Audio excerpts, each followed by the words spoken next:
Buenos días, mi nombre es Laura Reaño y este es un podcast para Camp de la Revés, una página dedicada a la investigación y a los estudios del vestido, la moda, el textil, la indumentaria, así como sociología de la moda y psicología de la moda. Este primer podcast me motivó el hecho de la triste noticia que recibimos ayer 9 de agosto del año 2022 sobre el fallecimiento del diseñador japonés Miyake Issei, o como se conoce en Occidente como Issei Miyake. En este podcast podremos entender la importancia de este diseñador tanto para la evolución de la historia de la moda como en la moda actual. Para tener un mejor enfoque haremos, como se hace en la investigación de la historia del arte, nos pondremos en un contexto tanto histórico como cultural. Para ello nos trasladaremos a inicios del siglo XX, con esa ruptura del corset, con el diseñador Paul Pauguet.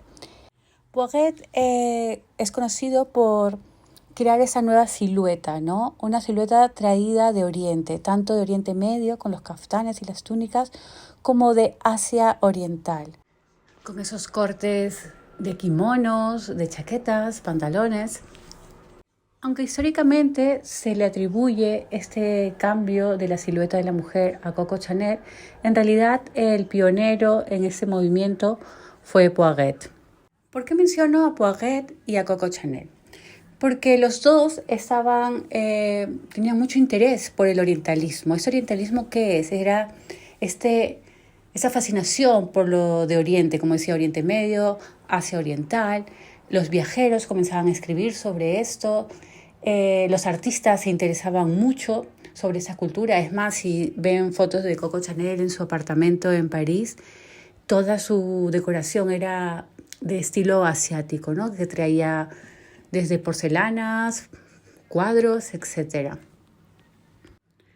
Después, en el año 37, el diseñador español Cristóbal Balenciaga se muda a París para abrir su casa de modas. Él ya tenía un reconocimiento en España por diseñar a gente de la nobleza y aristócratas y quiere dar el salto a París.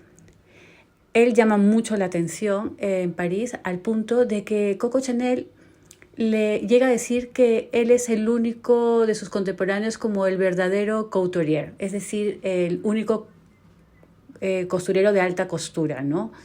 Ya que él trabajaba todo desde principio a fin. Balenciaga llamó la atención tanto por la estructura de sus vestidos, de sus abrigos, de sus chaquetas. Para él, mucha gente lo asimila como que era más oriental que occidental. Y hay una frase muy conocida de él que dice: un buen modisto debe ser arquitecto para los patrones, escultor para la forma, pintor para los dibujos, músico para la armonía y filósofo para la medida. Esta frase o refrán es muy inteligente, ya que Balenciaga hacía ver que, la moda no es arte, pero para crearlas necesitas de todas las artes y así poder crear un diseño único o sublime. Y pone mucho hincapié en ese primer punto de la arquitectura. En ese momento Balenciaga era admirado por todos los diseñadores contemporáneos de su época por el patronaje de sus vestidos. Esas estructuras podrían ser hasta estructuras ovoides, ¿no? Propias de algunos tipos de kaftanes y kimonos. Llegado a este punto he mencionado a Pauguet, a Chanel y a Balenciaga. Esos tres diseñadores cambiaron totalmente el panorama establecido, tanto en la forma como en los gustos. Los tres con un carácter muy oriental, con esa fascinación de lo de afuera, como diciendo lo europeo ya cansa. Y es así como que ya existe esas ganas de ver lo de fuera. A pesar que Miyake llega en los 70, 60, 70 a París, la moda en los 80 no tiene nada que ver, en los inicios de los 80 no tiene nada que ver con la moda japonesa que conocemos, ¿no? De los diseñadores japoneses de a finales de los 80.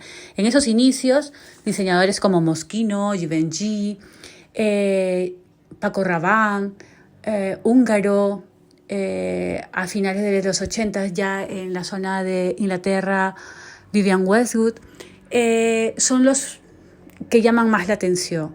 Y las estructuras del vestido pues son grandes sombreras, lazos, se usa mucho el textil de lamé, ¿no? Que tiene mucho brillo. Este exceso por la moda de fiesta, la moda de farándula, se quiebra con la llegada de varios diseñadores japoneses. Como dije, Miyake ya estaba en París. Después de Miyake llega Yohji Yamamoto y 10 años más tarde llega Rei Kawakubo, que hoy día la conocemos por su marca Comme des Garçons. En ese momento se vuelven a romper las reglas. A pesar de las grandes influencias que tenía Miyake con respecto a Balenciaga, a Boaguet, junto a estos otros diseñadores como Rei Kawakubo y Yohji Yamamoto, crean una moda que se denomina desestructurada. A estos tres diseñadores se les conoce como los diseñadores del vanguardismo japonés en los años 80 en la moda. Así como en el arte existe pues, los movimientos de vanguardia, este fue un movimiento de vanguardia en donde se desestructura la moda occidental. Se crea una nueva moda. No existen protocolos. Comienzan a crear sus propias formas. En este caso, Issey Miyake se hace famoso por los plisados.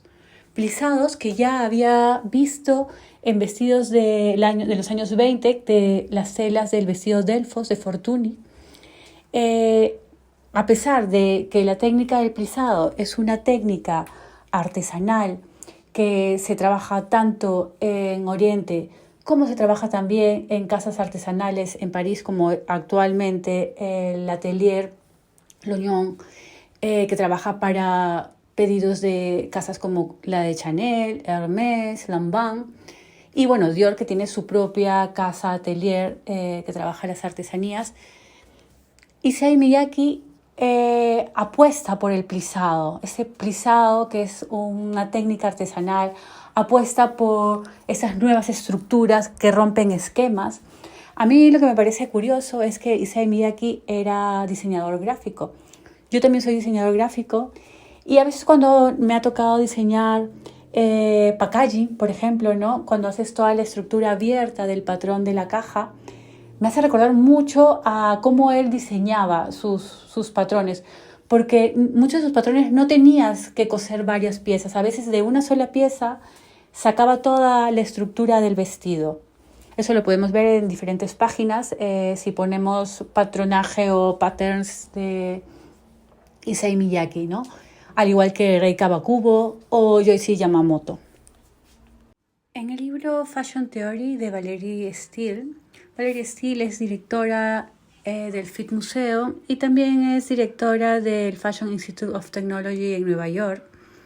Ella es una pionera en estudios del vestido, creó esta famosa revista Fashion Theory, que ahora ha creado una recopilación de las mejores publicaciones en su libro. Y bueno, también es conocida porque es una adelantada a su época. Creó la exposición temporal con esta mirada queer que se llamó, si es que no me equivoco, A Queer History of Fashion, que tenía toda esta mirada LGTB hacia la moda, cosa que han pasado muchos años y recién le tomamos interés, ¿no?, a esta mirada queer. En su libro habla sobre esta evolución de la moda y esa importancia de esa vanguardia japonesa, ¿no? Importancia porque da paso al desconstruccionismo belga, ¿no?, de la mano de Dries Van Noten, en Die Molester o Martin Margiela, que después está con la marca Maison Margiela, que lo lleva el diseñador británico hispano John Galliano. Es aquí donde radica toda la importancia de Issey Miyake, ¿no? O sea, cuando uno googlea, sale, como decía, el diseñador origami, sale el diseñador de los perfumes, pero nadie apunta, solamente páginas como más entendidas de los estudios del vestido, sobre esta importancia en la evolución, esta importancia de ver a la moda no como arte, pero que se da a sí misma, ¿no? Es decir, se vale por sí misma.